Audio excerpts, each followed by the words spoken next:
Late night taco delivery. Late night taco delivery. Late night taco delivery. Late night taco delivery. Ladies and gentlemen, children of all ages, welcome to Late Night Taco Delivery. Late night taco delivery. Yay! I'm your host, Daniel Gill. And I'm Jonathan Knoll. And we're here to talk about nerd stuff. As always. As always. So this week has been all sorts of interesting stuff about a wonderful book that's a favorite of ours, and well, beyond that, what are you geeking out about? Well, I've actually got a couple things I've been geeking out about. Oh, okay. Well, I've been reading a book called The Castle of Otranto, which was written in 1763, and it's considered the original Gothic novel. Huh. Pretty much anything from Frankenstein to Dracula to Dark Shadows, everything brings down from this one book. And it's kind of interesting. The guy was very much inspired by Shakespeare, so the language is very flowery and poetic. All right.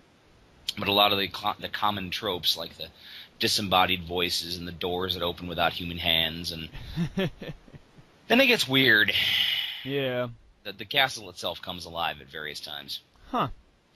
So it's been interesting. And I also found via Internet Archive an old movie serial I remember seeing parts of years and years ago called The Phantom Empire. Yeah, I remember you telling me about this at work. Please tell the lovely audience. This is a movie serial from 1935, and it deals with an underground empire fighting cowboys. Awesome.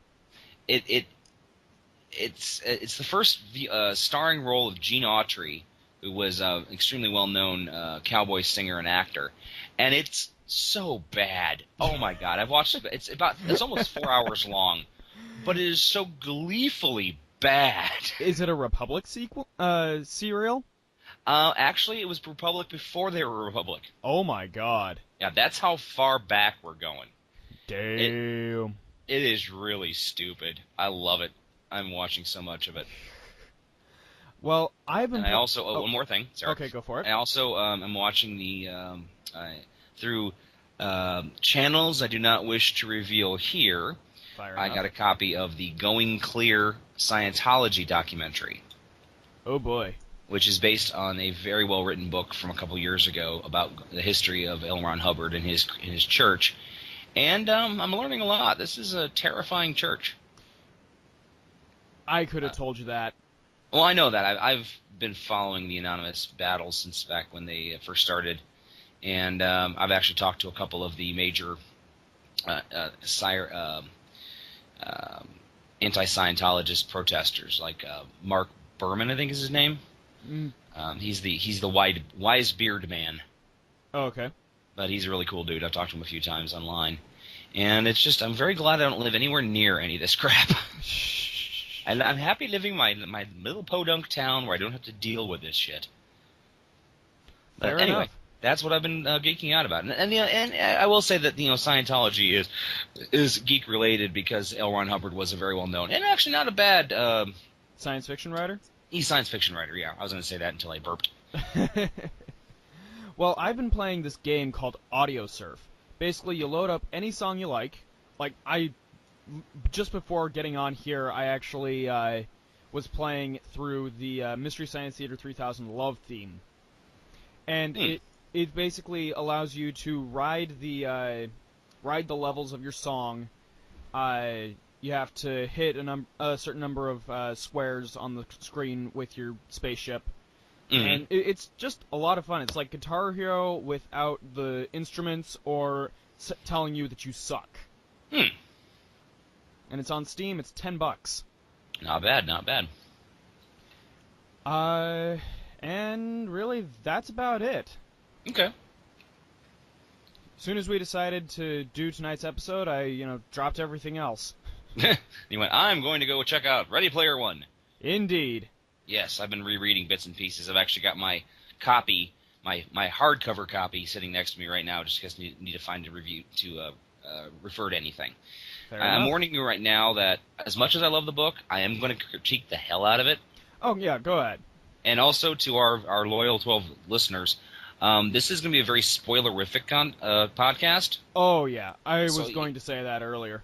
Okay, so if you have not read Ready Player One, then you probably want to hold off until, after we're done with the geek news. Go ahead and just shut it off until you've read the book, but you need to read the book because it's so much fun.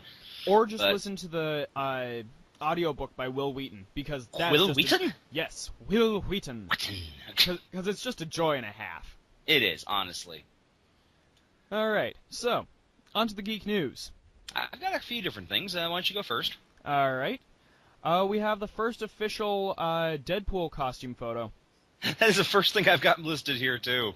Yep, Ryan Reynolds posted a picture of the titular character sitting in front of a fire on a bearskin rug making a sexy pose. Yes, Ryan Reynolds as Deadpool. And I'm actually very happy with the suit so far. Oh yeah, it looks well done. But the fact of the matter is, Deadpool is such an easy costume to do. It's very popular when cosplaying. Oh yeah. So I'm really looking forward to it. I'm glad that they're not going to, reveal his mouth like so many other badly designed redesigns of costumes have done. Yes. Well, I am interested in seeing if they do show off his head, if he does look like a piece of used up chewing gum. I think he looks more like a piece of feta cheese. We also have some bad news in the Legend of Zelda franchise. Oh? Yes, Zelda U has been delayed and won't be shown at E3. No! Alas. My roommate will be very unhappy. He loves his Wii U. And he loves his Zelda. He was actually playing Wind Walker earlier today. You mean Wind Waker? Whatever.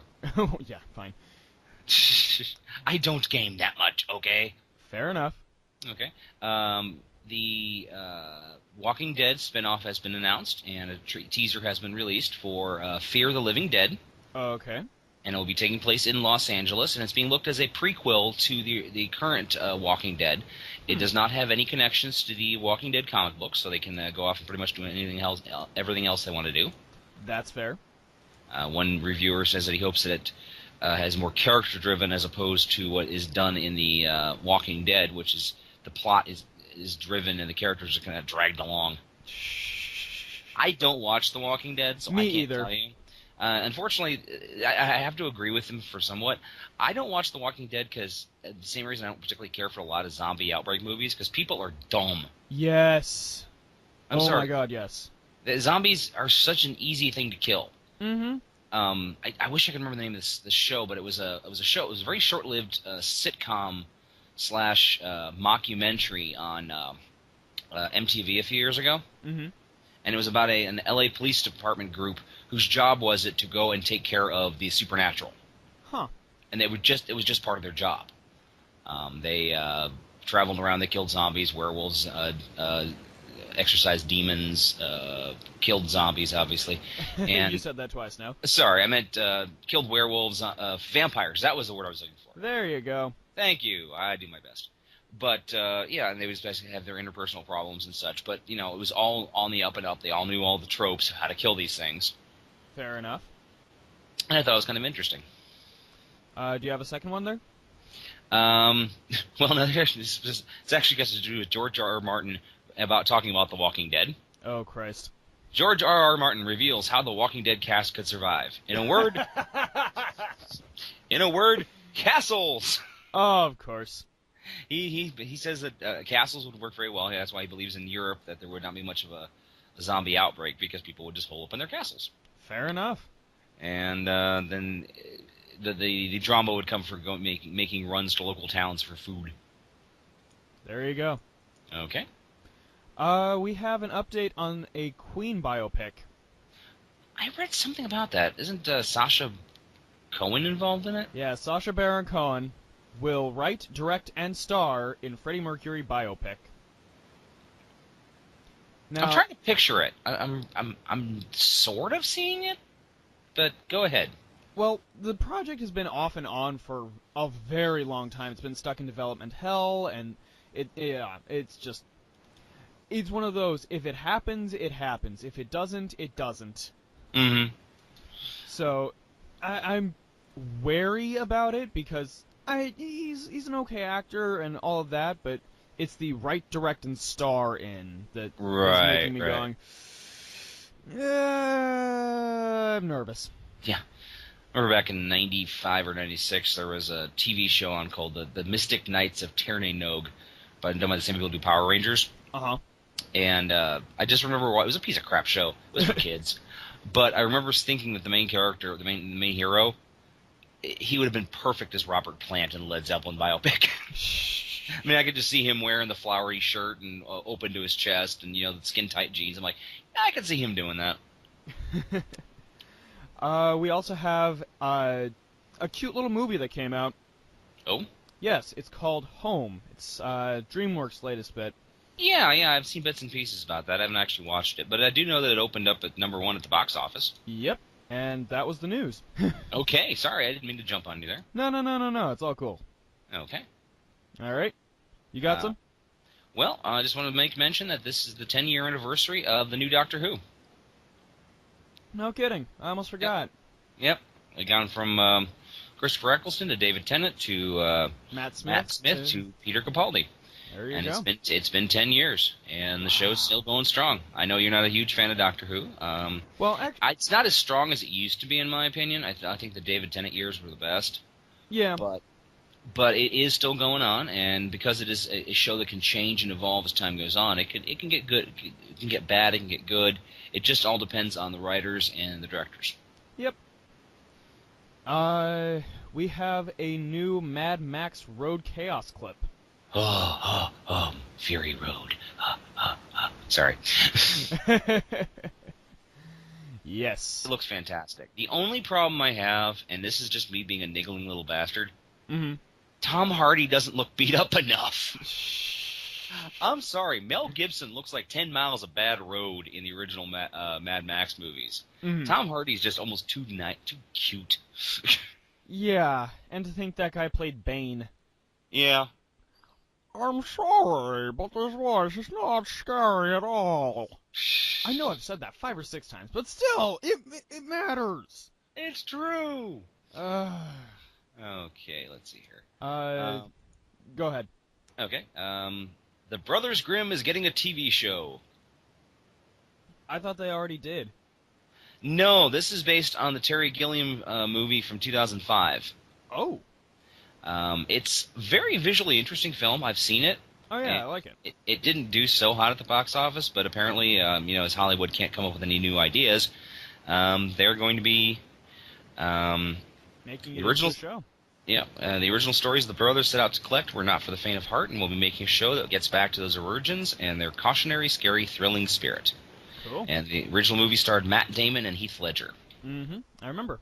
And I actually watched it. It was really well done because I like Terry Gilliam, so. Oh, yeah. We have another video game one. Okay. A huge fan of a gamer remade a Super Mario 64 level in HD. Ah. And it looks pretty nice. Nice. I saw something about that, but I hadn't had a chance to look at it. But, yeah, a lot of things are getting remade these days, but, well, obviously we have the technology to go back and do these stuff. Right. And plus, with the proliferation of emulators, and that's just going to be an episode of a Walrus Cast that I'm just going to do, because recently Nintendo took away all of their ROMs for emulators on legal grounds. It's one of those, you guys aren't making any money off of them anyway. Right. And so therefore nobody's enjoying them anymore. Yeah. So what's the problem here?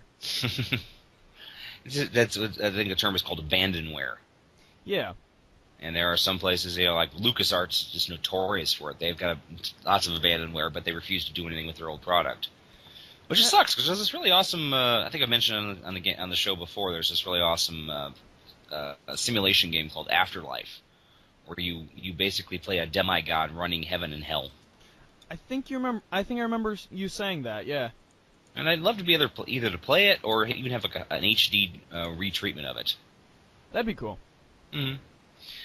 Okay. Oh, go ahead. Well, this is just a food-related thing, but a lot of geeks like food.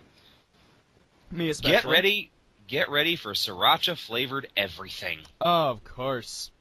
The Hoi Fong sriracha sauce, which is affectionately known as cock sauce, is going to be getting a bunch of new stuff. Now, I just have to read the opening paragraph to this because it's funny. Oh, Have you had enough of sriracha sauce? Yes? Well, go fuck yourself, because you're about to get a crap ton more of it, and you're going to like it, because that's what happens when a popular brand feels the need to capitalize and monetize on an ephemeral popularity boom by completely and utterly saturating the market with products. So yeah, sriracha croutons. Deal with it. Oh, jeez. Yes, there's going to be sriracha popcorn, potato chips, ketchup, mayonnaise, hummus. But the one I actually do like, is a spice. It's going to be a dry spice mixture called it's sriracha in powdered form, which can be easily sprinkled on everything. Gotcha. That one I'd probably eat. The potato chips, not so much. I don't know. I've had sriracha flavored potato chips before. They're not bad. No, I've had the sriracha flavored beef jerky we have at work, and I do not like it. It's just too much. Fair enough. It's funny you should mention the fact that it's the Doctor Who 10th anniversary for New Who. Mm-hmm. Game of Thrones' Maisie Williams is going to guest on it. Yeah, I saw something about that, which I think is very cool. Mm-hmm. I don't actually watch Game of Thrones, but my roommates do, and they quite enjoy it. And it's not that I'm not a fan of Doctor Who, it's just I've kind of fallen off the wagon. Yeah, I've fallen off too. I've seen like a couple episodes of Peter Capaldi, but I just haven't gotten back to him yet. Yeah, exactly. I've got them. I'm ready to watch them. I just haven't watched them yet. Precisely. Okay. You got one? Yeah. As it's been happening the last couple of years, NBC is going to be staging another live musical.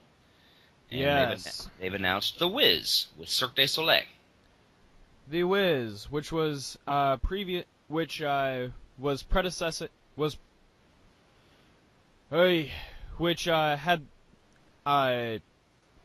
Peter Pan come before it, and before that, Sound of Music. Yes. Ease on down the road. I just remember the movie was awful, but the music was good. The movie was just a horrid piece of shit. But it had Michael Jackson and Nipsey Russell and Diana Ross and Richard Pryor, and it was just awful. Yep. But I remember watching it as a kid, going, "This is really stupid." But no, I'm. What's the old saying? If they keep trying, maybe they'll hit. What is it? Even a blind squirrel finds a nut from time to time. Perhaps. Maybe this will actually be a good one. I just think this blind squirrel's about to run out into traffic. Just imagine a little squirrel with sunglasses holding a cane. Tap, tap, tap, tap, tap. Squirt nuts for the poor. Nuts for the poor. Alright, we have a successor for Jon Stewart on The Daily Show. Okay. Trevor Noah. Okay. I know, his name sounds made up, but, Yeah. There you go. What's he done? Let's see. Stewart is leaving. Okay, while you're looking for that, I'll go ahead to the next one. Go for it. There's a new zombie movie coming out. Yeah, it's another zombie movie. But it stars Arnold Schwarzenegger. And strangely enough... it's actually Arnold Schwarzenegger, actor. The premise is that Arnold Schwarzenegger is a father, and his daughter is bitten, and she slowly starts becoming a zombie, and it's his moral battle about whether he should kill her or not. Interesting. And I've seen the trailer, and it's like, he seems to be acting. It took him 40 years, but it seems like he's acting. There you go. Yeah, I'm almost impressed enough to watch this. At this point, it just says that he's a comedian. Well, at least then. From the article I'm reading. Okay, well, that's something, I guess. I know, at some point, one of our 12 listeners is going to berate me for going off and really not reading in detail this article, but still. Right. So, I apologize in advance. I know somebody out there is already commenting. Mm-hmm. I'm sorry. Yeah. We have a Kingdom Hearts 3 release date, and we do. Yes, and there has been a game plot revealed for it too. Okay. When's it be released? Calm down, Jesus. Am I excited? Do I sound excited? Oh my God, yes. Yay. Let's see. According to Cyberland, we will see. Just get to it. February 2016. All right. Something. It's less than a year. I can handle. I can survive. No, I love Kingdom Hearts. Oh my god, I love Kingdom Hearts. I played that game so goddamn much when I was back in like 2001, 2002, and I never got through Kingdom Hearts 2, but I'm gonna have to now, aren't I? I got a year. I can do this. All right. I'm sending you the link now. Okay, cool. Well, just go ahead and post it on the Radioactive Walrus Entertainment. I'm gonna post a link on Radioactive Walrus real quick. Go for it. You need to see this. Okay. I actually found this, and I thought this was something you would really enjoy. All right. Give me 1 second to post it up here. Okay, there we go. This 3D printed Predicta will transport you to the 1950s. Okay. The Predicta was a television from the 1950s, and it was very futuristic looking. Mm-hmm. And it was the Philco Predictive Television, and it's very iconic. A company called Formlabs, a leading manufacturer in 3D desktop publishing, printed a 2-inch screen LCD version. Cool. And I'm imagining you can make it any size you want. They build it around an LCD display and electronics from Adafruit. But I'm imagining you just put this right next to your computer. You can watch television. You can like watch movies and television on this little TV while you're out doing your other business online. And this is why I actually downloaded The Man from Planet X, because that's what they're showing on the little tiny television. Nice. And I was just like, this looks like something Jonathan would like. And I'm gonna be honest, it looks like something I would like. Well, it's you've got me with my love of obsoleted technology, so yeah. Oh yeah. Cool. Yeah, it's cute. It is cute. I want 3. Oh my, why would you post that? Sorry, not you. Someone on Facebook. Yeah, a friend of mine just posted this picture. The Walmart game. You can only buy 3 items. What do you buy to freak out the cashier out the most? No lube or condoms. I've actually already lost that. I've had that happen. It didn't technically involve lube, I suppose. I was working till 11 o'clock one night. For those who don't know, I'm a cashier at Walmart.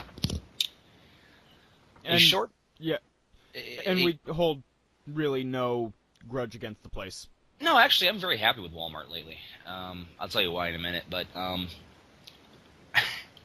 this very short potato-shaped woman comes up to my line carrying a box of rubber gloves, one of those giant cucumbers we carry, and a quart of motor oil. Looked me straight in the eye and said, "It's not what you think." I had nothing. What can you possibly say after that? I was going to just assume that she was, powering a clock. You know what? Maybe she was. But no, I was thinking about it earlier today. While people say, "Oh, Walmart's the evil empire," it treats its employees so horribly. You know what? Hobby Lobby denies birth control to women because of their religious grounds. Exactly. Indiana just signed in a freedom of religion debate, which pretty much means freedom to discriminate. Yep. The Walmart we work at, I know of at least 4 homosexuals, a transgender, an ex-stripper, and numerous people who are not Christian. Oh, yeah. And all Walmart asks is you do your best, you show up on time. Which is just fine by me. It's like, God bless Walmart. They will chase the almighty dollar, but they make no bones about it. And they'll work with anyone that wants to work with them. And more power to Walmart, in my opinion. Fair enough.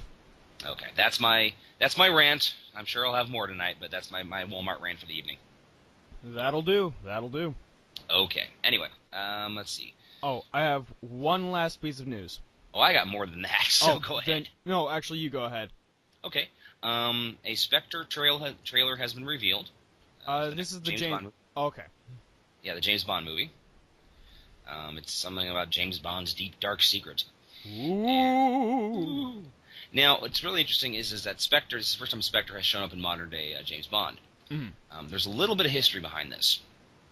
There's a movie called Thunderball, which was the fourth movie that came out in 1965, and it was the characters of Spectre were actually created by a writer named Kevin McClory and Jack Winnington, who sued Ian Fleming after the publication of the original book Thunderball, because they said they came up with the ideas.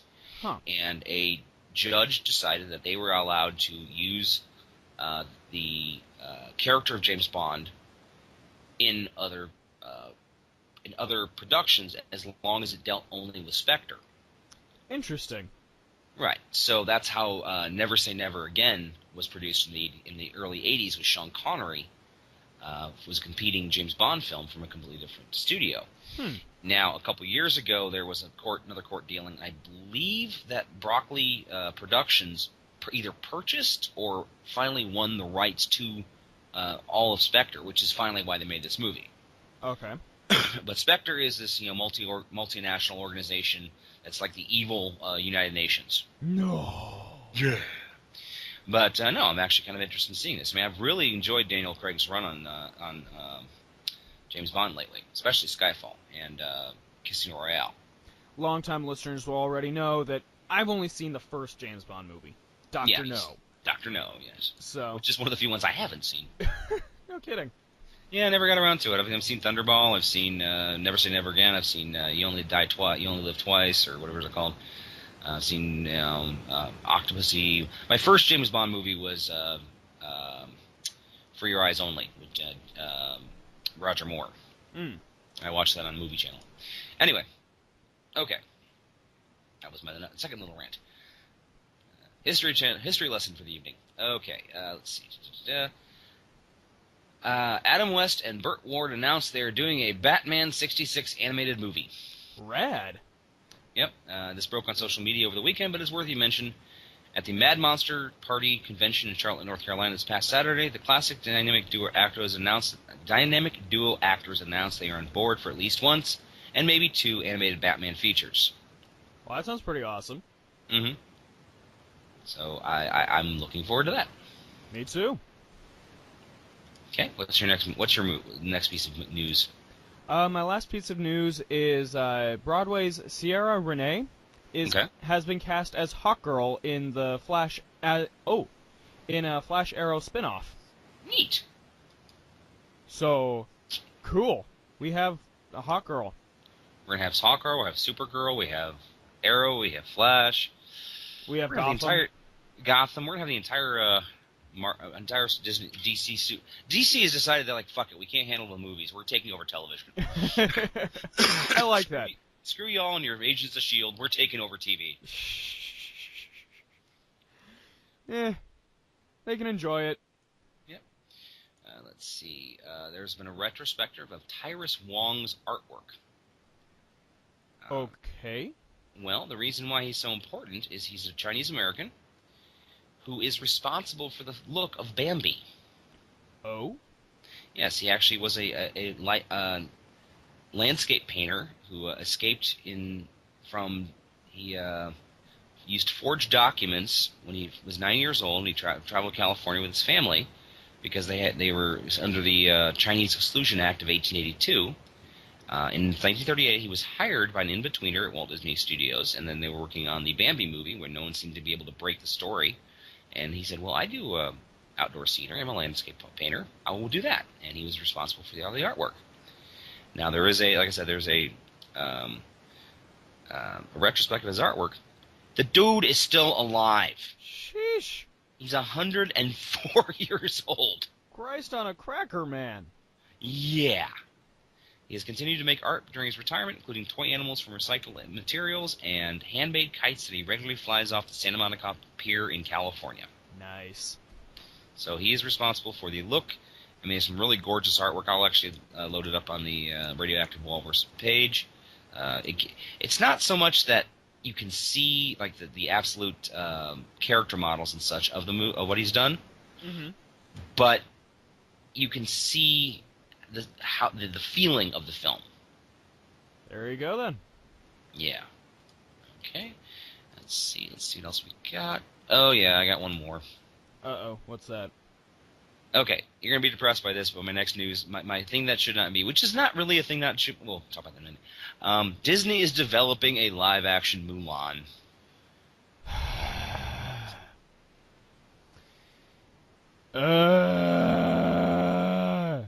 Yep. Elizabeth Martin and Lauren Hynek are writing the script, and Chris Bender and J.C. Spink are producing the new film, as The Hollywood Reporter first revealed. All I have to say is, when are they going to have my big-budget live-action remake of A Great Mouse Detective? Yep. She's like, every week, oh, by the way, we're doing one. Oh, yeah, we're doing this one. Oh, yeah, we're doing this one. I'm like, okay, I want to see the live-action Lion King. That's going to be fucking hilarious. Yeah. Oh, speaking of which, did you see the Saturday Night Live sketch this weekend with The Rock as Bambi? No, I didn't. Yeah, it was like a live-action remake of Bambi. He's pissed. Now, and he's like, yeah, this is going to be Dearly Departed. Oh, boy!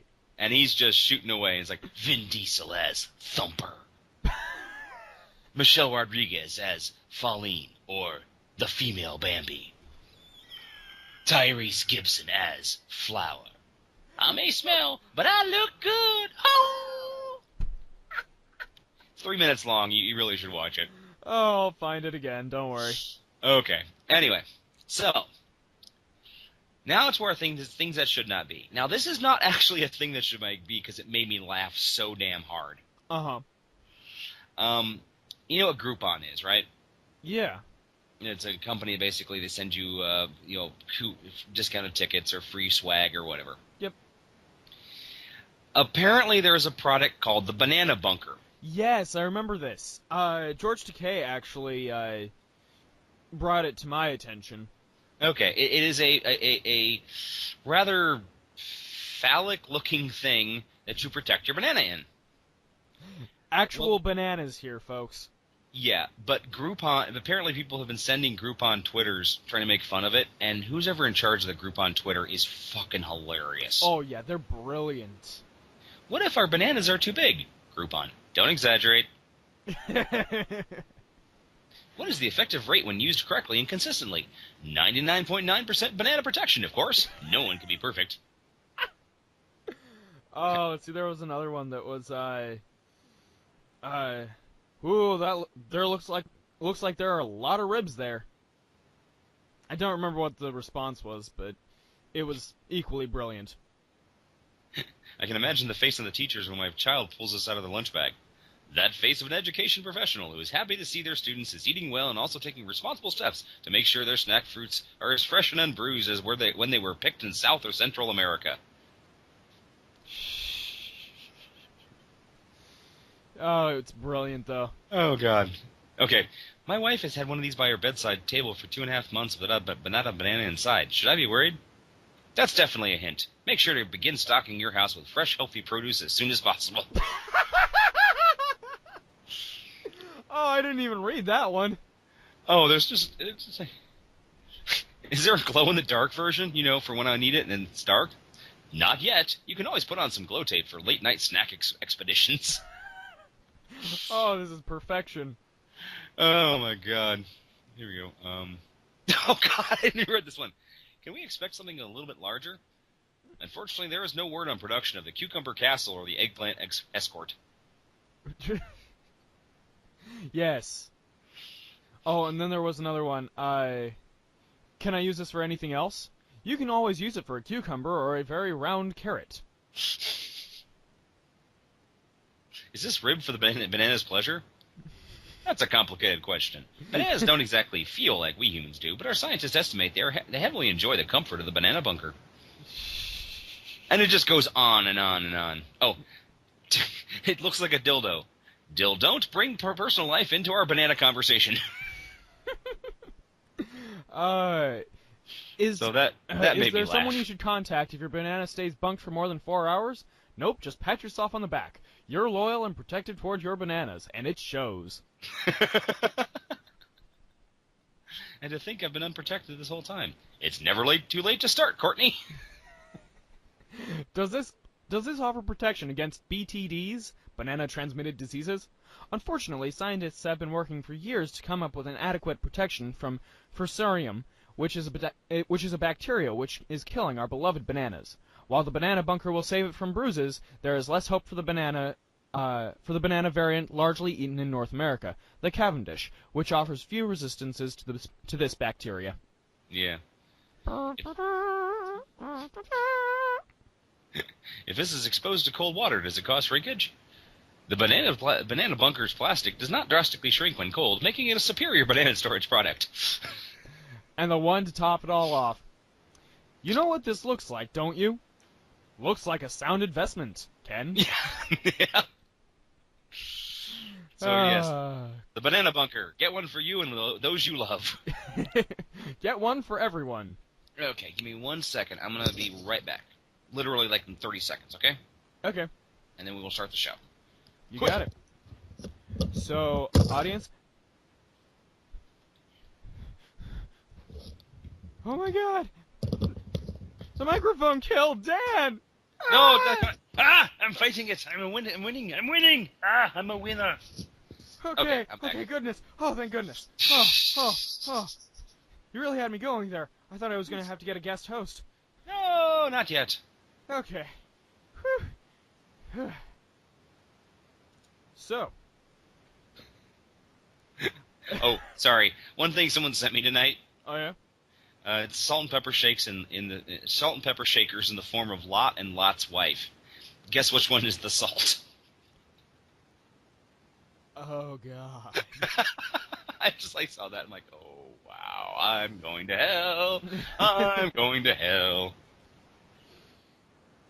So anyway, tonight's topic. Yes. In honor of the as Jonathan so explosively exclaimed last week, the Ready Player One movie is on, and the director will be Steven fucking Spielberg. Which is just... I'm stoked. Yes, he will be referred to as Steven fucking Spielberg the entire evening. Yes.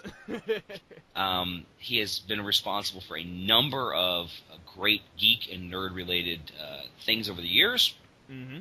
He is pretty much the perfect person I can think this side of Robert Zemeckis to do the Ready Player One movie. I'm right there with you. Okay, now, spoilers start here. Yep. If you haven't read or listened to the audiobook by Will Wheaton... Will Wheaton? Yes, Will Wheaton. Then give us a stop. We'll be here, don't worry. Yep. And go do your homework. Alrighty. Now, I'm going to do a brief summary of the book. Okay, go for it. Jonathan can interject at any moment he would wish to. That's the fine. book is set in the year 2044. Mm-hmm. And it deals with a young boy named Wade Watts. He's a senior in high school, and he is part of a online game called the Oasis. Now, by this point in the future, the Oasis has become as ubiquitous as the internet. Yes. You access the Oasis through a pair of goggles and headphones and what are called haptic gloves, which mean they provide force feedback. Mm-hmm. So anything you would touch, you would manipulate within this virtual world. The goggles paint very low intensity lasers across your eyes, so you feel you're completely immersed in this game. The whole thing kicks off when the creator of the Oasis, a man named James Holliday, dies and releases a video online where he basically announces his last will and testament. He has hidden three gates and 3 keys in the game, and whoever can solve all 3 of each will win controlling interest of the Oasis and his own personal fortune, which is worth well in excess of $200 billion. Yes, it is. It's described as having 12 numerals in the price tag there. Right. And the thing is James Holliday was born around 1974. He's only a year younger than I am. And he was totally obsessed with the 1980s, which is the years he grew up in. Yes. Now, I'm not going to say that it's all about the 1980s. There's a number of different references in here to other things from the 70s and the even 90s and even up to the 2000s. But it's primarily 80s. I think the latest reference in there is to Fight Club. No, actually, it was Rivendell. Oh, really? Well, think about it. Rivendell Fellowship of the Ring came out in 2001. I thought Fight Club was 2002. 1998. Oh, there you go. Mm-hmm. But yes, it goes all the way up that far away. Now, actually, I think the latest one I think was the Kingdom of the Crystal Skull. Yes, it was. Because they make mention that Holiday preferred to think that any movie beyond Kingdom of the Crystal Skull with Indiana Jones didn't exist, and Wade Watts agreed with him. Right. The idea was that the stuff that inspired Holiday, people had to become as obsessed as he was. Yes. And people are on the Oasis because the world they live in is shit. It's basically everything that is happening wrong today, global warming, economic crises, border disputes. It's all to the nth degree in 30 years. Yep. And Wade Watts, or Parseval as he is known in the game, and his best friend H, each of them are what are called gunters. Now, gunters are people who hunt for the egg. Because originally it was egg hunter, and it got just shortened to gunter. And they're all fighting against a company called. They're fighting two fields. They're fighting to find the keys and the gates, and they're also fighting against a corporation called IOI. And IOI is integrated online. I don't remember the rest. Okay. I feel bad. All right. And they want to win the contest because if they do, they can take over the Oasis and as they say, properly monetize it. To this point, up to this point, the Oasis is pretty much open source, and anyone can use it for anything they need to do. But it does not cost all it ever costs is $0.25 to get online, because that's when you get your console, your gloves, and your goggles. Found now, it. Okay. It is Innovative Online Industries. Thank you. Now, the head of the Gunter division, or the Sixers, as they are called in the group, is a man named Sorrento, Nolan Sorrento. Mm-hmm.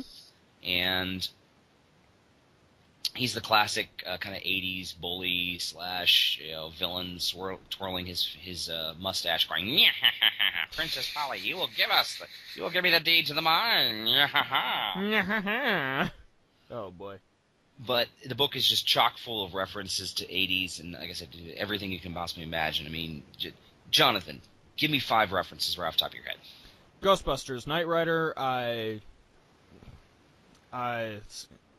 Ghostbusters, Knight Rider, Indiana Jones, Star Wars, Lady Hawk. Okay. I can give you Endor, the Ewoks, the Battle for Endor, Conan the Barbarian, Hawk the Slayer, the TARDIS, Ultraman, Ultra Godzilla, Voltron, Spider-Man. Everything that the book was written by a guy named Ernest Cline, aka Ernie Cline. Mm-hmm.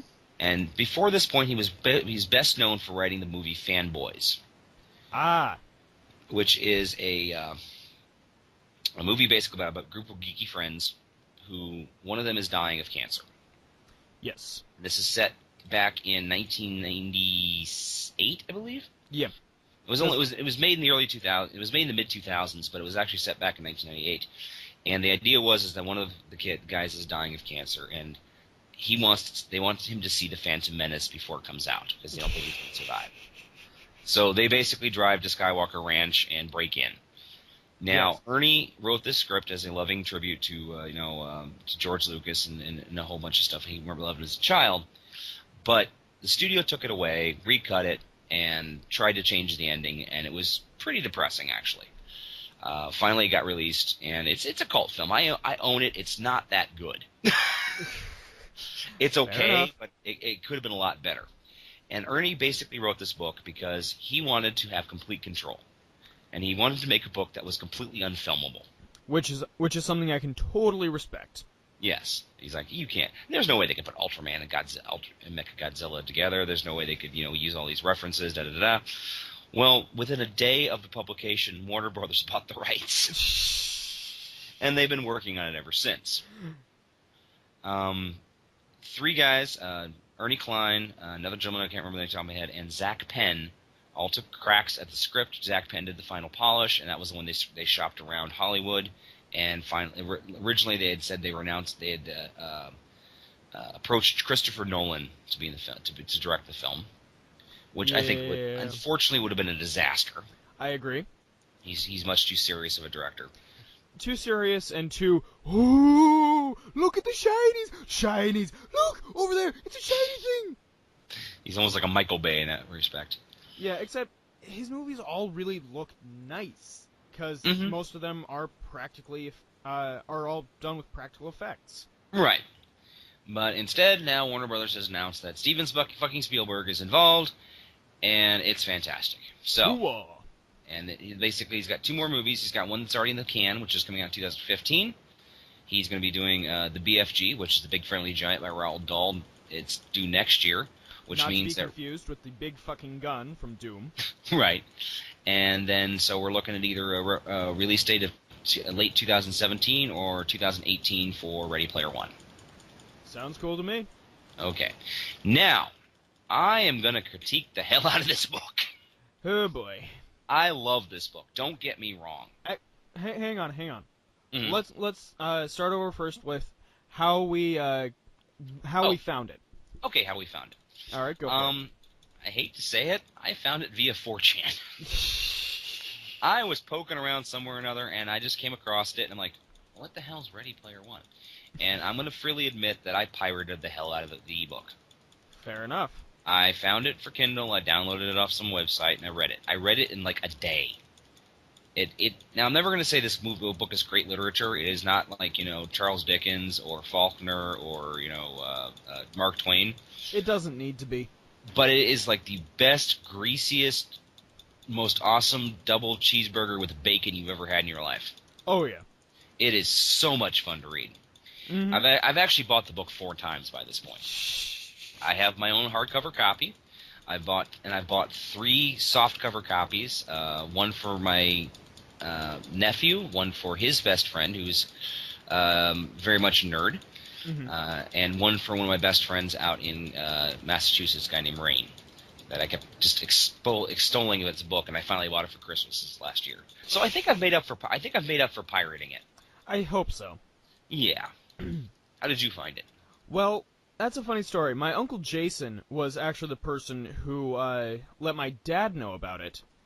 And my dad never really had time for reading, so he found the audiobook as read by Will Wheaton. Will Wheaton. And from there it was, hey John, come over here and listen to this. I want this. Put it on my iPod. So for the next week, I ended up listening to Ready Player One at least twice. So it was one of those, oh, that was good. Another! That's some good novel, yeah. Yeah. Now, I will say that this book has led me to a lot of other books, actually. Yes. It led me to Snow Crash, which is the classic Neil Stephenson novel, which heavily inspired Recline. It was in their virtual reality book, and I also read a bunch of Tad Williams stuff about the city of Silver Light, another virtual reality thing. And then I'd seen Summer Wars before this, but it did lead me to someone say, oh, you like Ready Player One? You should watch Sword Art Online, which I did. Right. So it has really opened up my eyes to a whole bunch of different entertainment that I have not seen before. It also subconsciously led me to a bunch of artists that I just really like now, like Pink Floyd and Jimi Hendrix and all sorts of stuff like that. Because before that, I just really didn't have an appreciation for it. Yeah, I mean, the soundtrack is actually very, very inspiring in this. Oh, yeah. Give me 1 second. Someone made the quote-unquote unofficial soundtrack to Ready Player One. Which is just an undertaking in and of itself. And of course I have it. Of course. So let's see, we got Dead Man's Party, Dancing with Myself, the Family Ties theme, Wild Boys by Duran Duran, Beds Are Burning by Midnight Oil. I'm just skipping around a bit. Main title of Lady Hawk, The Safety Dance, Blue Monday by I can't remember the name. Union of the Snake by Duran Duran, Rebel Yell by Billy Idol, Time After Time, James Brown is Dead. It just goes on and on. Just another manic Monday. Anyway. Well, you actually sent me this questionnaire before we started recording. Oh, yeah, you're right. I did. So I'm gonna go ahead and open that up for you. We'll open up together. All right. Okay. Well, I've got it open already. Well, you're more special than I am. I had it opened up with my news. Okay, I'm loading it up right now. Here we go. Okay, which section do you want to go on?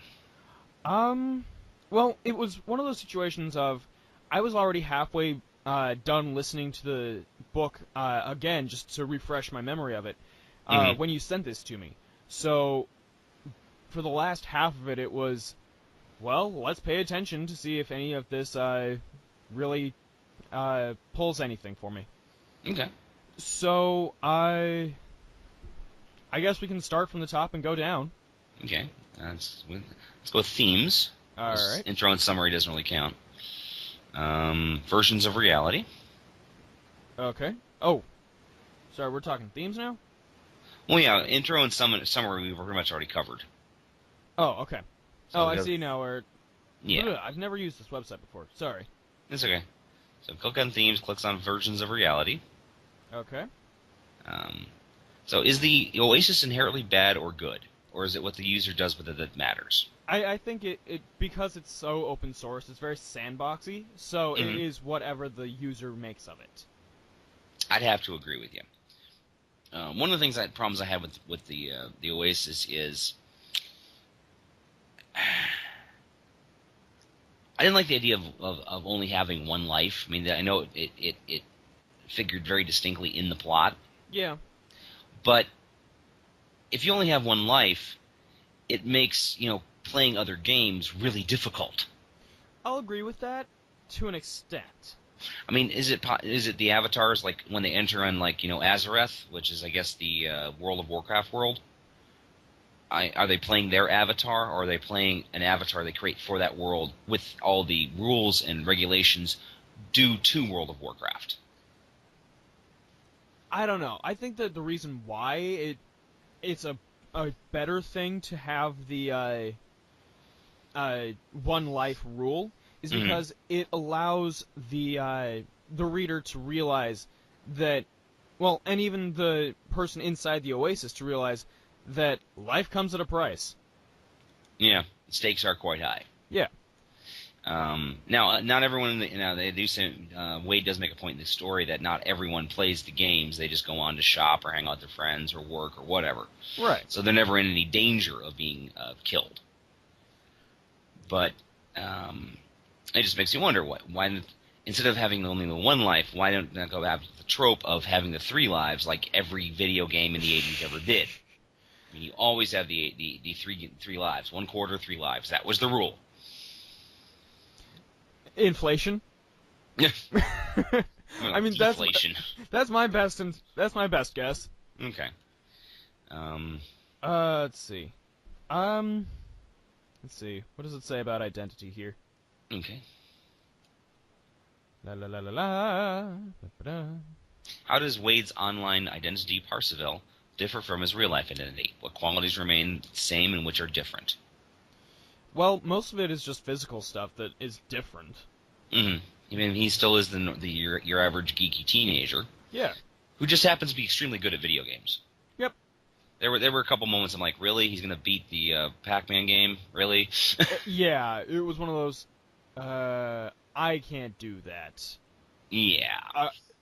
It's the old Batman adage, though. It's possible that you could do all of this and become Batman, but it's not likely. No, he's almost like he treads very dangerously close to Gary Stu territory. Yes. Physical appearances aside, how does Helen's online identity H differ from her real life identity? Are they all that different? Now, just to let you know, H, who is Wade's best friend online, is portrayed as a Caucasian male. Yep. Ridiculously handsome and oh so debonair. And turns out to be an overweight African-American woman. Yes. Still his age, and she's a lesbian. Yes. Which I thought was interesting. I thought it was an interesting little take because I know a lot of people online that play different genders. Yeah. What I found interesting was that when I would picture it in my head, I always pictured Wade as a blue-colored character, while H was more orange, which is Blue's complement. which just it seemed interesting. Okay, I never thought about that myself. What was I going to say? That was another problem that I had with this book, honestly, is the timing. There's certain, things that happen in the book, so it's set in timeline, and it doesn't add up. Like, okay. H saying that she, lived with her mom until she was a senior year, and then had to move out, became homeless for a while, until she could save enough money to buy a van. Mm-hmm. But it doesn't seem like she had enough time to become Parsifal's friend, get kicked out, and then buy the van. I don't know. It's probably just one of those needed an editor. The book definitely needs an editor, and some things that were very questionmatic, like the whole thing with them. They're on the plane, they're flying out to Oregon to go to Oz's house. Now, Oz is the great James. Was it Morrow? Ogden Morrow. Ogden Morrow, thank you. That's so why the Oz came from. Og. Great Og. And he, at the end of the book, well, actually, sorry, Ogden Morrow was James Holliday's business partner. And best friend. Best friend in gregarious games. And one of the hinges of the story is that he and James have a great falling out, and they haven't talked to each other for almost a decade before James passes away. Right. Turns out because James was in love with Ogden's wife. And the timing is basically they have like 48 hours to get from Columbus to Oregon. They fly it. They don't bother meeting Artemis or the other characters. We'll touch on Dato and Shadow in a moment. Mm-hmm. And they just immediately pop into battle. It seems like there was a lot less time there than the 48 hours they needed. So it needed some editing. It needed some work. Well, in this case, it's one of those situations of there can be 48 hours that goes on, but it's not necessarily important to tell in the story. Plus, it's told from a first-person point of view. So right. It could, for the sake of for the sake of keeping this in a fictional world, this as an autobiography of Parzival's journey, it could be riddled with errors. Yeah. Which I know it's a huge cop-out, but I feel it bears mentioning. It bears mentioning. There are certain things in the book that really kind of bug me, but nothing that takes away from the enjoyment of the book. Right. Now, Daito and Shato. Daito and Shato? Saito? It's Daito and Shoto. Shoto, okay, which is they were a pair of Japanese players who work as a team, and they're the other two Gunters who have found the keys, as opposed to Parzival, aka Wade, Artemis, and H. Yes. And unfortunately, they are not very well drawn out. They're just absent, in my opinion. Yeah, they do show up a couple times in the story, but they're very one-dimensional. But as you said earlier, it's like it is Parzival's autobiography, so he doesn't have insight to what they're going through. Exactly. So you can call every other character one-dimensional besides Wade because he doesn't have an insight into their own minds. Right. He's got to deal with his own stuff. He can't figure out what's Daito and Shato are doing. Right. Shoto. Sorry. But basically, they kind of come in, they do stuff, and then they die. Except for Daito. It's Shoto. Shoto dies, right. Okay. No, Daito dies. Shoto... Oh, Daito. Yeah. Okay, sorry. Let's see. Are all people dishonest if their avatars differ in appearance from real life, like H, whose avatar is almost 100% opposite in every way from her actual appearance? I don't think so. Yeah, I don't think so either. It's more, like we said earlier, this is the way that we want to be perceived. It's like The Matrix. Mm-hmm. Sorry to say it, it's like The Matrix. Right. Which is interesting because The Matrix is mentioned quite a bit in the first few chapters, but then completely dropped. Yeah. It's almost like Ernie Klein watched the movies and went, I don't want to talk about this anymore. Actually, for me, it's more like if you watch the first pilot to Scrubs, and then you watch the first actual episode back to back. Okay. Why does Samantha / Artemis alter only one aspect of her avatar's appearance, aka her birthmark? Now, in the book, she is described as a slightly chubby, Rubenesque woman. Mm-hmm. Very attractive, except she has a port wine stain on her face, which means basically it's a very dark red stain. And she takes it off. She looks like she normally does, except in the game she takes that off. And my feeling is she's probably very self-conscious about it. I mean, yeah, she's still only a couple years older than a teenager, so she's probably been picked on her entire life because of it. To me, what it sounds like is a classic body shaming aspect here. Yeah. I mean, you're different, therefore we don't like you, which may be one reason why she has devoted so much of her life to the Easter egg hunt. Mm-hmm. Because if she succeeds with that, then nobody will notice it anymore. Mm-hmm. Why do all of the Sixers require all of its employees to use the same online appearance? I look at it the same reason why stormtroopers all look the same in the Star Wars movies. My idea exactly, actually. That they have, there's they are the faceless enemy. They are you don't have to form feelings towards them. It's sort of like during World War II. We portrayed all, the Western powers portrayed all Japanese as buck-toothed, thick glass-wearing apes, essentially. Yes. It dehumanized the enemy and therefore made it easier to kill them. Right. Which is a horrible thing to say, but it's true. But why in world would that be the case? Unless it's a scare tactic, with the Empire. Yeah, it's a scare tactic. It's a good idea. That's a good way of putting it. You're facing a million of the same bad guys, and you're like, oh dear. Yeah. What drives millions of people to hunt for Halliday's egg? Are their motivations all the same? I don't know if they're all the same or not. I know IOI. Well, basically, it's money. Yeah. I mean, Wade's driven on it because he lives in a place called the Stacks, which is trailer parks. This is the future's world of trailer parks. They're basically stacks upon stacks upon stacks of trailers, double wides, of the occasional VW bus, of whatever people were living in at the time. Mm-hmm. And he wants to get out of that. He wants to use Halliday's money to escape. One of the things he says, he wants to build a nuclear-powered spaceship with the world's best scientists and athletes and such, and get the hell out of Dodge. He figures that Earth is all used up. Actually, it's him and a few of his friends. Oh yeah, and the scientists too. No, that's never mentioned in the book. I'm pretty sure he does say something about that. I just barely listened to it, man. Okay. How does the competition for the egg strengthen or harm Wade's various relationships? I mean, in the end, it did bring him closer to a variety of people who otherwise he just wouldn't have access to. Yeah.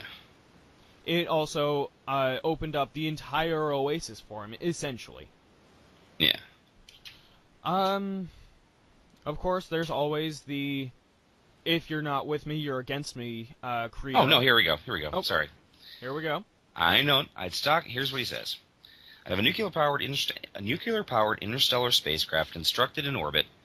I'd stock it with a lifetime supply of food and water, a self-sustaining biosphere, and a supercomputer loaded with every movie, book, song, video game, and every piece of artwork the human civilization has ever created, along with a standalone copy of the Oasis. Then I invite a few of my closest friends to come along with a team of doctors and scientists, and we get the hell out of Dodge. All right, there we go. Doctors and scientists.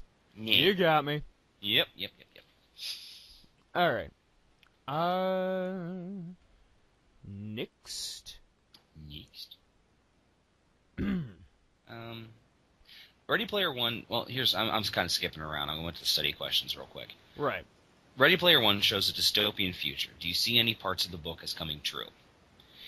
One of the things they talk about in the book, in my opinion, is the 30-year energy crisis. Yes. That basically the oil oil reserves have run out, and people are basically running on almost nothing.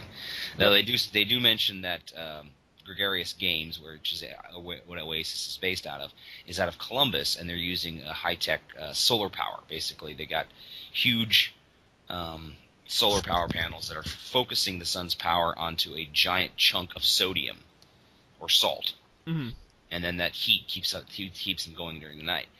And I feel personally that humanity is too clever to get that bad. Well, especially Go ahead. I feel like the time frame maybe is not as prescient as it reputes itself to be, Mm-hmm. but I feel like eventually it could get to there.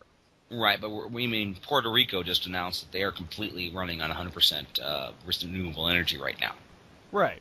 Which, it's a small country, but it's still, that's something. They're running on solar, they're running on geothermal, and they're running on wind power. Mm. And I can see the same thing happening to us. I mean, we're going to reach the point where it's like, yeah, we're running out of gas. We need to step this up. And new technologies are being announced every day for solar energy. They're making it more and more and more efficient. Right. Also, even with the oil thing, I read an article a couple years ago where a proof of concept was invented. They have bacteria that can eat literally anything Mm-hmm. and poop out diesel fuel. Huh. It's not cost effective yet, but they've already got it. It's already in manufacture. It's already working. They just need to be able to expand it to make it a situation where it can be feasible. Now, the problem is diesel fuel is much dirtier than regular fuel. Right. So it really wouldn't be solving a lot of problems. But that's my big problem. I don't see the same thing happening. I can see the global warming aspect happening. That I can see, yes. Yes.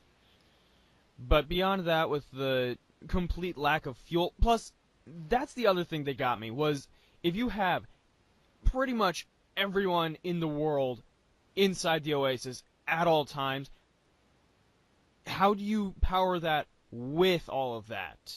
That's something actually I remember when I was reading the book, I was thinking about, is the world really crappy Yeah. because everyone's on the Oasis? Or is the Oasis the only way people can escape from this crappy world? If people were off the Oasis, at the end of the book, Wade is, when he wins the contest, he is shown by Anorak, a.k.a. James Holliday's avatar, who's a ghost in the machine, Right. a big red button that can completely delete the Oasis. If he pushes that button and everyone gets thrown out of the Oasis, there's going to be worldwide riots. Mm-hmm. But would they get back to the job of cleaning up the Earth?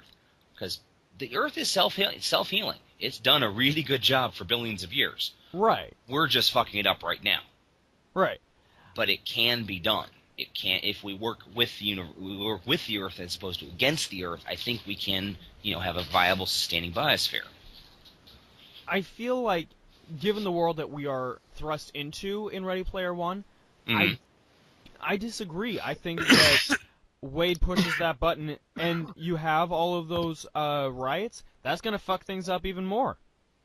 Okay. Because you think people are just addicted to it. Yeah. I mean, it's... But not medically proven, as they say in the book. Right. It's like trying to take heroin away from a junkie. You can't take it all away all at once. Right. You've got to have, the methadone to help bring them down. Otherwise, they're going to go into a cardiac arrest. Exactly.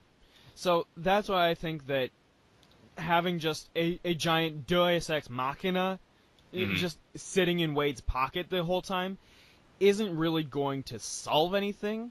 Mm-hmm. It will maybe kickstart something, but it's not going to solve everything. Yeah. You're to quote the old credo, you're going to fix the symptom, but you're not curing the disease. Okay. All right. I like that. Makes sense.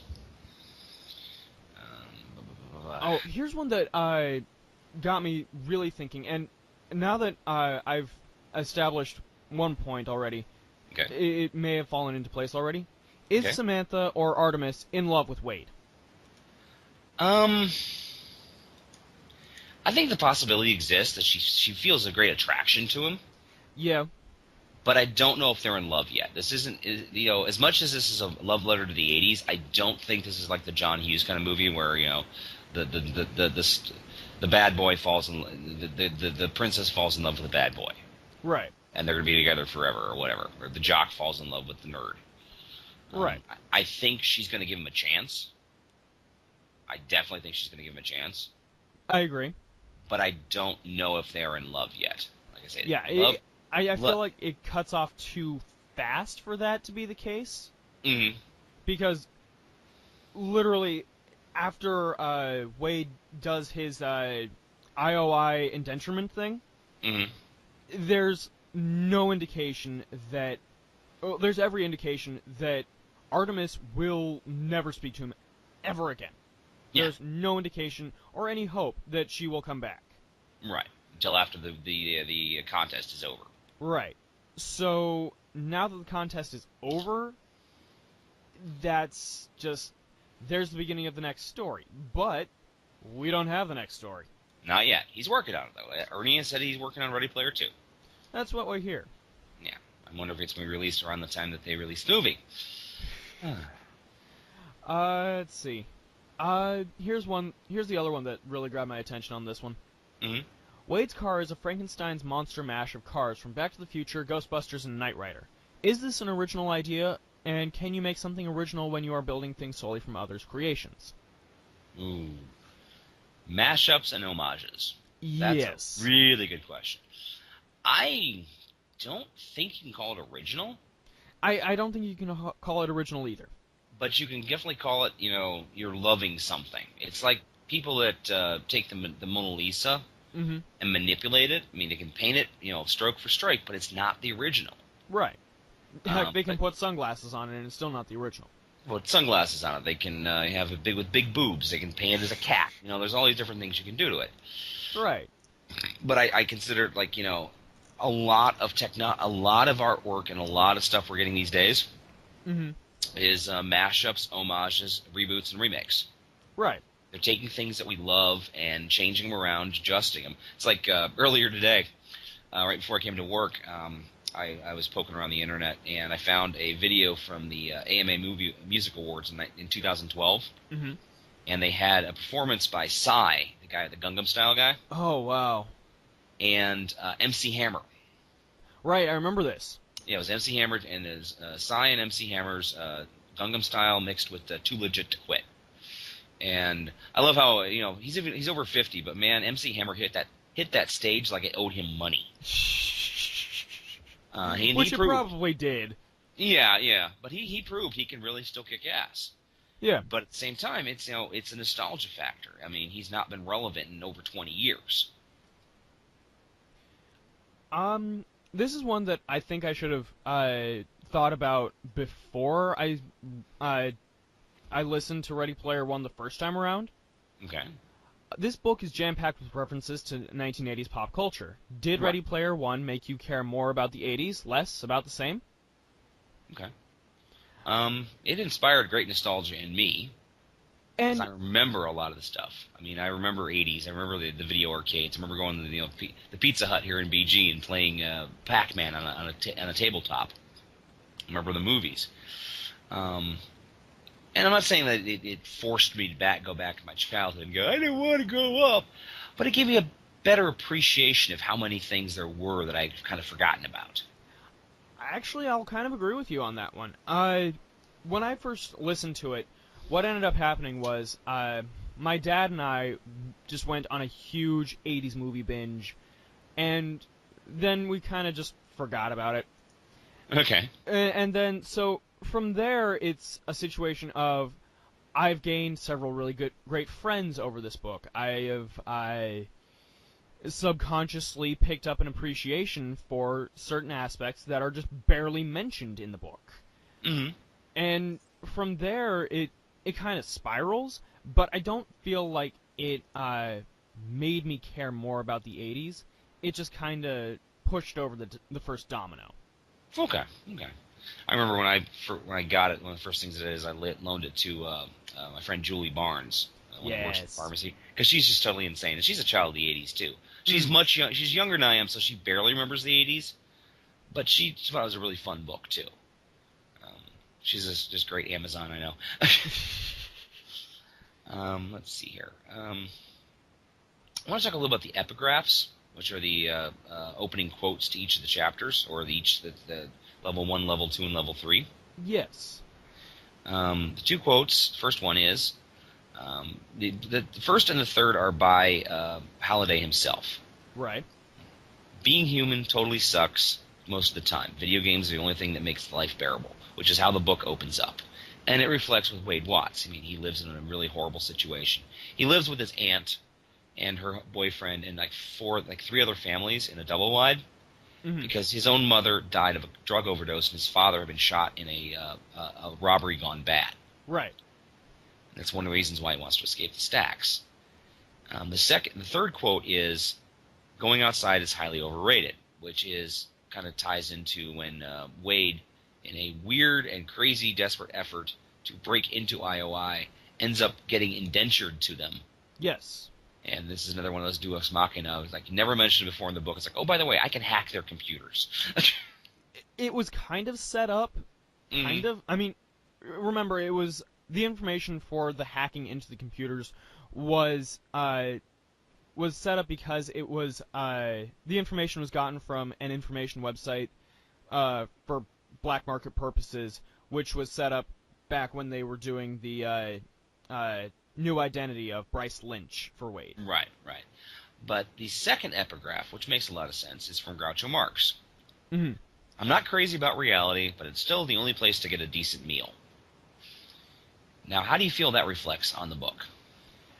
Well, it was funny because you mentioned this before, and when you said it, I hadn't gotten to that part yet, but when I heard the quote at the beginning, it automatically went, oh wow, he really doesn't mention eating much at all in the book.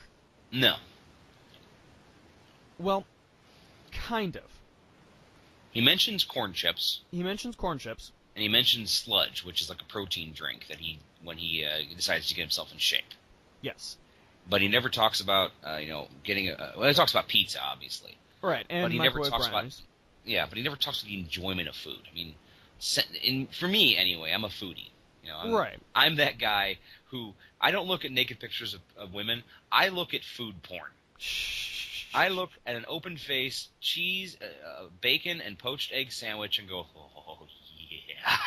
Just don't go stroking it, okay? No. I'm just like, I want to eat you. But no, he never talks about he talks about some of he never talks about the sensuality of food, about the reaction to food. To him, food is fuel. That's it. He's like one of the rats in Ratatouille. Yeah. Although at the same time, it does mention the fact that there are food vouchers right at the beginning, right up front. Yeah. So but the food that they describe is like dehydrated eggs and soy bacon. Right. It's desperation food. Right. Very high calorie, very starchy, barely keeps you alive and makes you fat. So, given that prism, I feel like for him, he just doesn't enjoy food at all. Because what's to enjoy? Yeah, he enjoys his time in the Oasis, but relating to the Groucho Marx thing, I don't think he has understood yet that he needs reality. He's got to have reality to find himself completely. Which is the other reason why Going Outside is highly overrated from Halliday in the third part is highly ironic because at the very end, Anorak literally says, "You gotta get out, kid." Mm-hmm. You gotta shut yourself out, shut yourself off the Oasis, go out, enjoy life. Yeah. And maybe he's also making a subtle thing of, you now have the money, go and help fix the world, which is Artemis, aka Samantha's dream. Right. She wants to take the $260 billion or something? I forget. It is a ridiculous amount of money. Let's see. What other questions do we have here? Let's see. Hero wins. I'm looking at the what's up with the ending part. Is that analysis? Or... Yeah, that's an analysis. Okay, what is up to the ending? Let's see. One with. I actually did read this. I did not like how they said this. Okay. Okay. The life lesson makes the hero wins the game, defeats the Baghdad Corporation, inherits bazillions of dollars, gets the girl, and learns a life lesson. You can't live your life in virtual reality. Could it be any more perfect? It's just like your favorite 80s movies, the one with the geeky girl against impossible odds. It all works out in the end, and he even gets the dream girl, right? Yeah, that one. But it says that the life lesson makes all the bad news worth it. Thanks to Holiday, Wade learns that reality is the only place you can find true happiness, and that leads Wade to say he had absolutely no desire to log back into the Oasis. It pretty much tells us that Wade now thinks virtual reality is a sham. If Wade really thinks that now, we wish he had learned that lesson a little sooner, like maybe before he prompted Nolan Sorrento to detonate a real-life bomb that killed dozens of people, real people, in Wade's hometown just to save the integrity of a virtual reality video game that Wade couldn't care less about anymore. I disagree with that entire article. Yeah, I disagree with it as well. Because Wade didn't think he'd do it. It wasn't so much of pushing Nolan to do it. He honestly didn't think the guy had the balls. Yeah, or even had the ability. Yeah, he was playing chicken. Right, and he lost. Right. He There- lost big time, but I don't know how I don't like how they phrase that. It's like so much, and it's also part of the hero's journey. He has to have the loss. Yes. When you're doing the hero's journey, which is what Wade's doing. I mean, you can even equate Wade going into IOI indentured as going into the underworld. Right. I mean, you could basically take this thing all completely apart with Joseph Campbell's The Hero with a Thousand Faces. Totally agree. Mm-hmm. So the way the guy says is like, well, you should have learned this beforehand. No, he couldn't have learned it beforehand. Yeah. And There's literally no way. There's one other thing that bothers me, because he's won it all and gotten the fabulous prizes. However, he still has that legal battle with Sorrento at the end. Yeah. That is mentioned, but is never pulled through. Which, if it goes badly, could just push him back to the Oasis. Mm-hmm. And he has to go up against and say, Sorrento is going to be saying he didn't kill Daito, and with the high quality graphics and everything that is going on, they demonstrate in the Oasis, it could very well convince a jury that it was faked. Yes. That apparently the mercenaries ran in, grabbed Daito out of his Oasis console and tossed him out a window. Which makes me wonder: is the use of video footage admissible in court these days? Yeah, that's a very good question. There's one other thing. And it's one thing that bothered me about the ending. Okay. So, Wade has won. His avatar is completely powered, like, it's overpowered. He is at god status. Right. And this is maybe me projecting onto the character, but if that's the case, then I just wouldn't want to play anymore. Yeah, I actually felt the same way. It's like, okay, you're literally a god. Do you really need to play anymore? It's like being, him and Og are both about now the most powerful characters in the game. Right. And it's just like, what's the point? You have no more quests to do. You have no anything else. You have no more quests. It's almost like Freud's theory of the id, the ego, and the superego. Yeah. That the id is that's what we're all trying to get to. Mm. The ego is what pushes us. How was it? The superego is what pushes us to what we are, trying to push us toward the id, but the ego is what we really are. Right. And the superego for Wade was the quest. Yeah. Well, now he has reached the id. He has reached the end. And now there's nothing left. There's no reason to exist. Yep. So technically, if you want to say, he's virtually cutting his cord from the Oasis. Which makes me wonder, what about H and Shoto and Artemis? They're still, 99 level players, but they don't have the severe resources within the characters that Wade has now. Yeah. Can he give it to them? I mean, they deserve it nearly as much as he did. I agree with Obviously, that. any of them could have gotten through and done just as well as he did, because they had all gotten that far. Mm-hmm. And frankly, he even said when he's playing Tempest, he even says he doesn't know how to play the game. He's never played it that much. Yeah.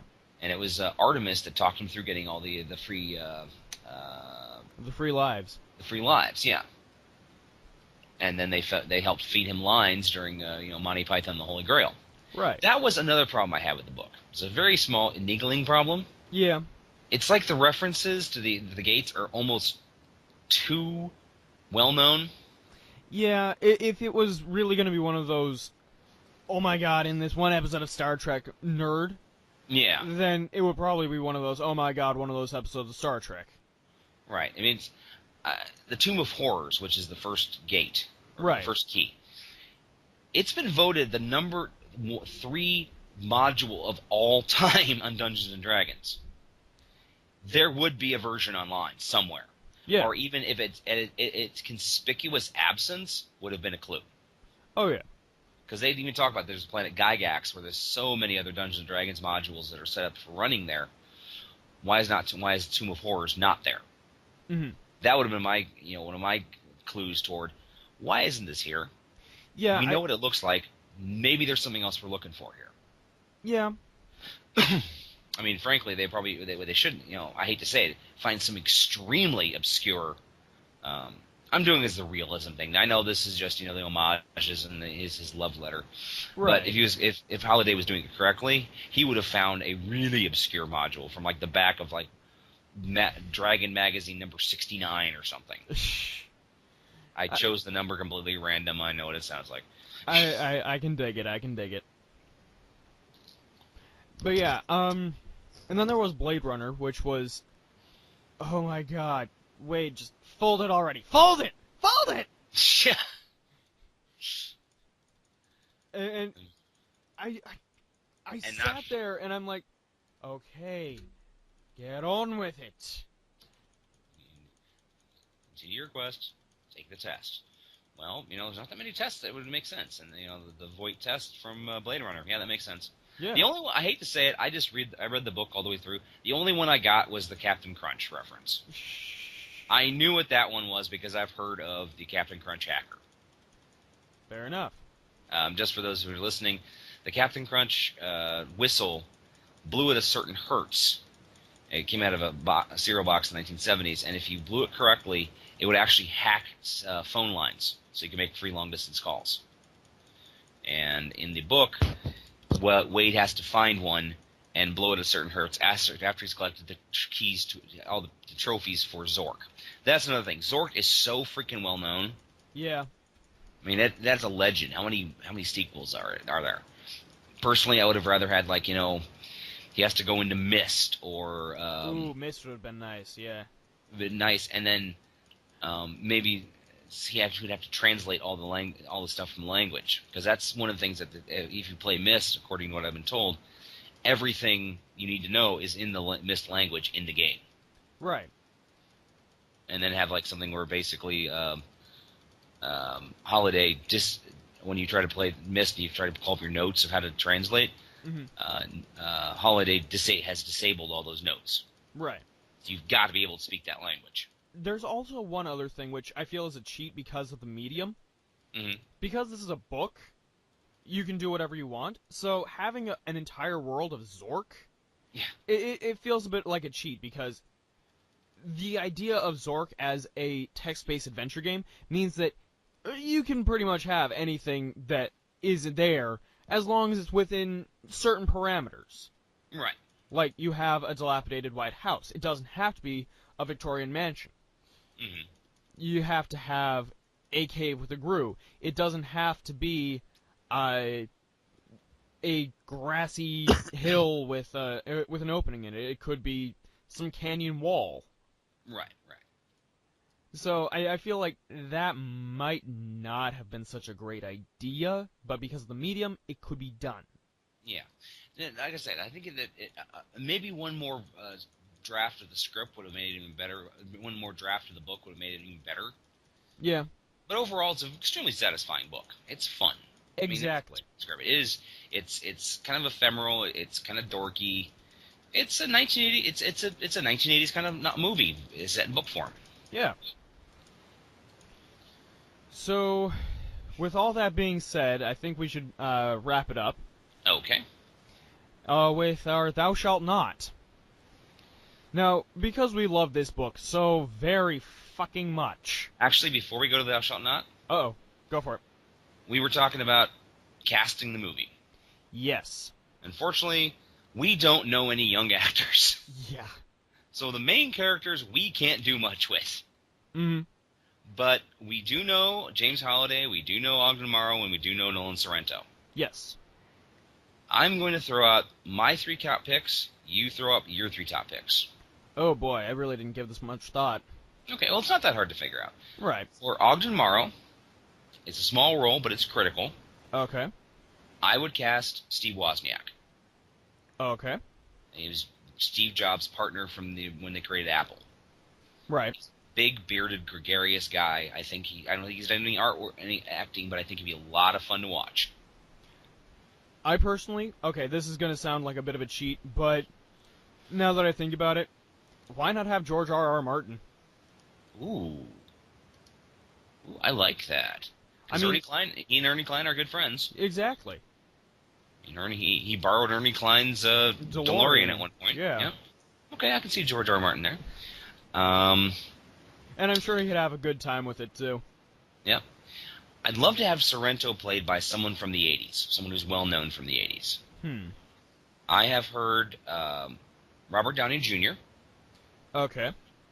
but I think it would be a little too close to his Tony Stark character. Yeah. I've heard John Cusack, but he's always been kind of too nice of a guy. Mm-hmm. Jeff Bridges would make a very good, smarmy guy. I can see him doing that. Oh, God. Jeff Bridges? Seriously? Well, come on. You saw him as the Ironmonger in Iron Man. Yeah. And he's been in how many classic 80s films? Yeah. I don't know, though. It's just... him playing Sorrento, though? I don't know. I always pictured him as slightly younger, though. Slightly younger looking, at least. Okay, I can see that. Yeah, I mean, that's why I think Robert Downey Jr. is not a bad choice. Yeah. Oh God, what was that guy's name? What? Who? I think it's Kenny Zamuda. I gotta look this up real quick. Karate Kid. The classic 80s bully. Oh my God. Seriously? Yeah, William Zabka. Oh boy. And he looks good. I mean, he does not look bad. He was only born in '65, so he's in his lower 50s. Or he would only turn 50. He's a good-looking dude, and he is known for being a bully. Fair enough. Back to School, Karate Kid, and it would be such a perfect callback to his 80s evil parts. And for James Holliday, I don't know if you'll agree with this or not, but I just cannot see anyone in the part besides Hoyle Wheaton. I don't think so. Partially because Will Wheaton is mentioned by name in the book. That's what makes it so great in meta. I mean, he's never really seen. You don't show him in the book, but he's there. I mean, he's there, but it doesn't have to be the same guy. I mean, a little prosthetic and still still know it was Will Wheaton, but. Why not have it be Judd Nelson? Judd Nelson as he looks now. Yeah. Or Judge Reinhold. Oh, yeah, he'd be pretty good, too, yeah. I mean, he's a dorky-looking dude. The Honorable Judge Reinhold. Yeah. I'd say Anthony Michael Hall, but he's really gotten too buff. Yeah. I mean, he's a big dude now. Well, I don't know. Maybe you could play that as kind of an homage to the original author of the Conan books. Yeah, Robert Howard. Yeah, because he was a big, strong guy, but he was also a nerd. Yes. Okay, that's a possibility. But it kind of then takes away credence to the character because he wouldn't be getting out that much and buffing up. Right. But then again, you've seen Captain America, or I'm assuming you've seen Captain America. No, I've never seen it. Is it good? Well, what I'm saying is that they can use computer manipulation to shrink him down. Yeah, I guess you could do that. Yeah. Because they show him as a guy in his 40s looking very good, but when by the end of his life in his 70s, he's kind of wasted away, and they can show that with the computer generation. Yeah, I feel like though that would be kind of disingenuous though. Mm. Because this is a love letter to the 80s, so why do all of that? Okay. Well, I'm sure that Spielberg will find someone fantastic for the parts. I'm sure. And I'm sure they're going to have a really... I'm actually kind of hoping they do the Parsifal and Artemis and H and Daito and Shato with complete unknowns. That'd be pretty cool. I agree. And maybe even somehow manage to give them different avatars inside the game, except for Artemis. Mm-hmm. I don't know. It's all going to depend on how they decide to do it. I mean, the script from Zach Penn must be pretty good if it got Spielberg's interest. Agreed. Okay. Anyway, so do you have any more thoughts on casting? Not really off the top of my head. Okay. Thou shalt not, then. Yes. So, as I was about to say, we love this book so much, and, well, to be honest, we wouldn't like to see anything really bad happen to it. So, thou shalt not fuck this up. Yeah. This could be by putting some kind of visual gag that just makes everybody go, ugh. It could be a poor casting choice. So... Bad soundtrack choice. Ooh, yes. So, thou shalt not put, Nuka-Cola into the backgrounds of any scene. From Fallout? From Fallout, yeah. Okay. Thou shalt not have Nicki Minaj or Justin Bieber involved in the making of the soundtrack. Thou shalt not have Will Ferrell as any of the characters. Will Ferrell as Nolan Sorrento.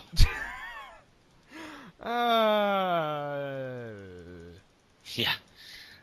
Will Ferrell, Jim Carrey, pick one.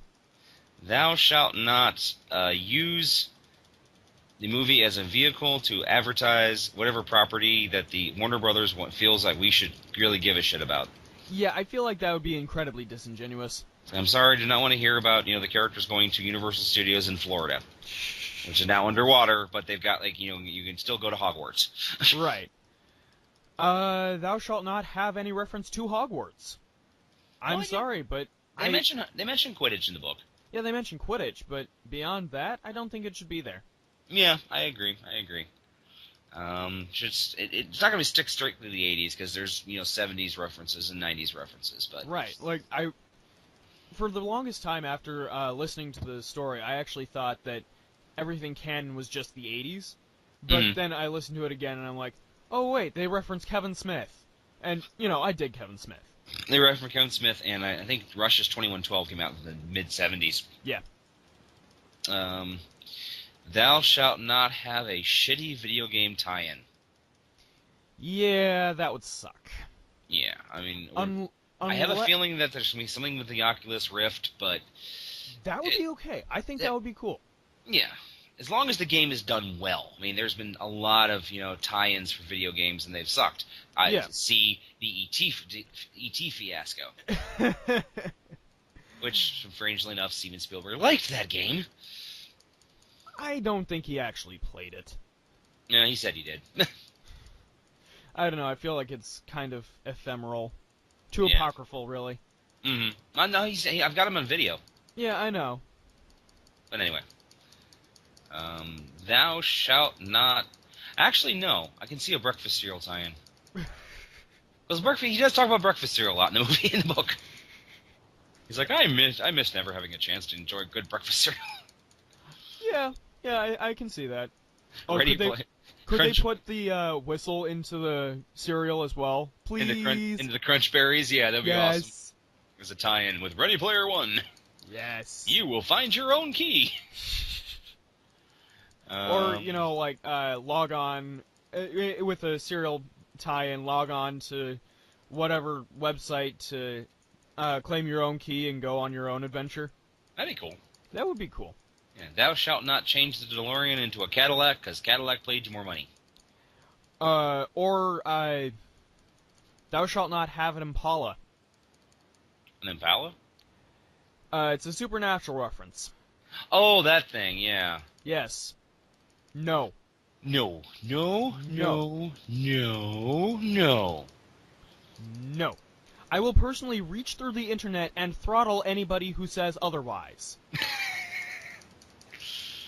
Yeah, I'm sure they're gonna stuff some '90s references in there, but They've got to. I mean, really, I mean, it is. I mean, there's still good stuff coming up, and I'm an older nerd, and I'm still enjoying some of the stuff that's coming out. So, right. Okay, I really can't think of anything else. How about you? Thou shalt not have Tom Hardy anywhere near this. Thou shalt not have Carrot Top anywhere near it. Pauly Shore. We can just go off on a list of people we hate. The weasel is here. Ah! Wow. In conclusion, thou shalt not fuck up this movie. Thou shalt not fuck up this movie. Right. Anyway, folks, if you have not read Ready Player One yet, you must read it. If you have read it, read it again. Yes. I've probably read this book at least 10 times. And this is my third time around on the audiobook, so Yeah. it's a joy and a half. It's oodles of entertainment.